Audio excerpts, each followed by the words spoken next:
Indra Kents dinyatakan bersalah melakukan tindak pidana pencucian uang dan menyebarkan berita bohong dan penyesatan terkait binomo. Hakim pun menjatuhkan vonis 10 tahun penjara terhadap Indra Kents dan denda 5 miliar jika tidak dibayar, diganti pidana penjara selama 10 bulan. Namun para korban bukannya bahagia, mereka malah histeris menangis setelah mendengar aset yang disita dari mantan afiliator binomo itu dirampas untuk negara. Alasannya, aset yang disita merupakan hasil judi dan trader binomo merupakan pemain judi.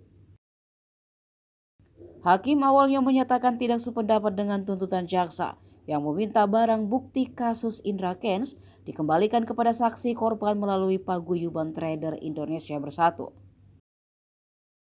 Hakim menyatakan para trader merupakan pemain judi yang berkedok trading binomo. Hakim juga menjelaskan pasal 303 KUHP tentang judi. Hakim menyebut perjudian meresahkan masyarakat, bahwa menurut pasal 303 KUHP yang diartikan main judi adalah tiap-tiap permainan yang berdasarkan pengharapan untuk menang, pada umumnya bergantung pada keuntungan saja, dan juga kalau pengharapan itu berpengaruh besar dikarenakan permintaan tunai. Harapan untuk menang bergantung pada untung-untungan, bahwa perbuatan judi adalah suatu tindak pidana yang meresahkan masyarakat.